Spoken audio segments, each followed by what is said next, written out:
Duel menarik di fase grup Piala Dunia 2026. Pertama adalah Swedia melawan Tunisia yang berakhir 5-1 buat Swedia. Lawannya juga Tunisia ya, secara track record ataupun historical tidak punya yang dibanggakan dalam Piala Dunia maupun melawan Swedia, jadi ya biasa saja. Yang lebih penting adalah di grup ini siapa yang paling pantas untuk lolos, apakah Swedia, Jepang ataupun Belanda. Tunisia kita eliminir lah.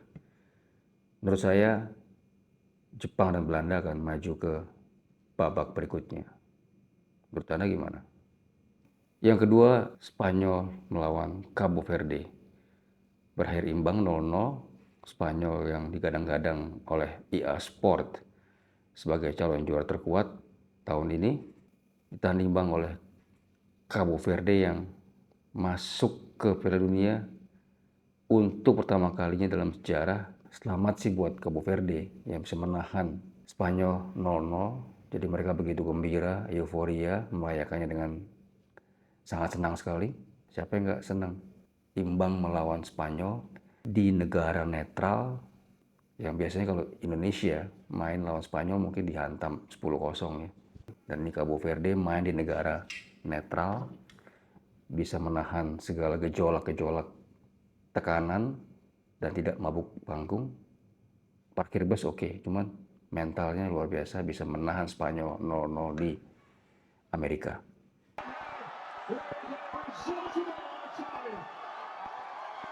Prancis melawan Senegal yang berakhir 3-1 buat Prancis lewat 2 golnya Mbappe.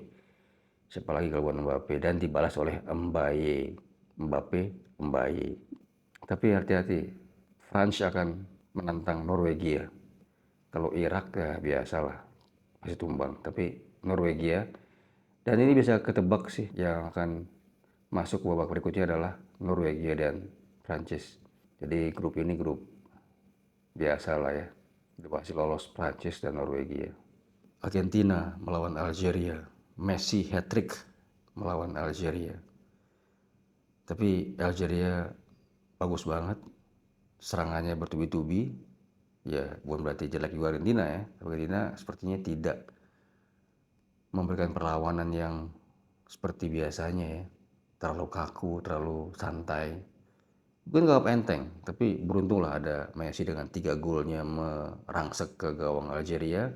Algeria menurut saya ya deserve more ya. Harusnya bisa paling nggak nambah 1 atau 2 gol sehingga skornya nggak terlalu jomplang ya. 3-0, Messi pula 3-3-nya. Messi akan sudah pasti melebihi Ronaldo. Karena yang kelima adalah Portugal ditahan imbang Kongo 1-1. Emang secara possession Portugal menguasai lapangan. Mungkin Ronaldo udah sebaiknya udah berhenti main ya, atau kalau tim udah menang unggul baru dimasukin lah menit ke 80 biar dia ngerasain Piala Dunia juga. Umur 40 tahun lari-larian di lapangan bola, ntar sakit jantung mati tengah lapangan. Ya janganlah Ronaldo ya.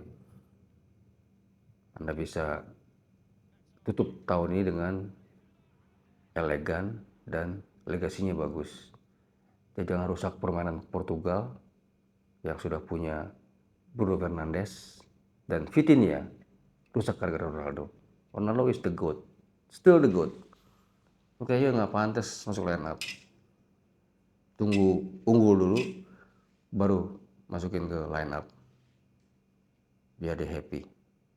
Terakhir yang ditunggu-tunggu adalah game antara Inggris melawan Kroasia, berakhir 4-2. Ada 2 legend di sana.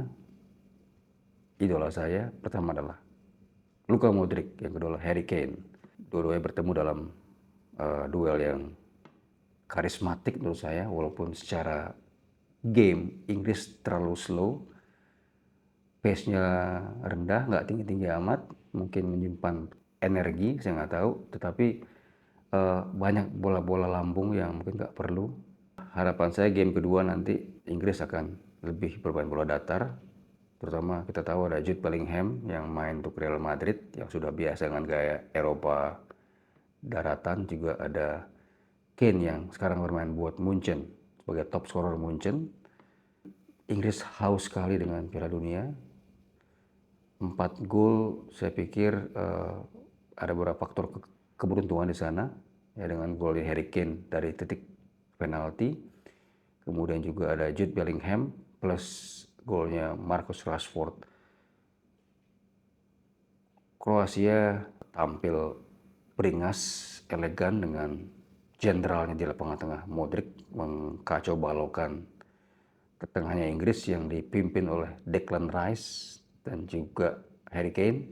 Dua-duanya baik Kroasia ataupun Inggris akan bisa maju ke babak berikutnya, mengingat yang lainnya ya biasa ya, Ghana atau Panama. Tetap Inggris dan Kroasia akan maju ke babak berikutnya. Jangan lupa subscribe kalau ingin melihat segala konten menarik, baik bola maupun politik, komedi. Subscribe channel ini bersama saya, Drop Out Channel. It is not my problem.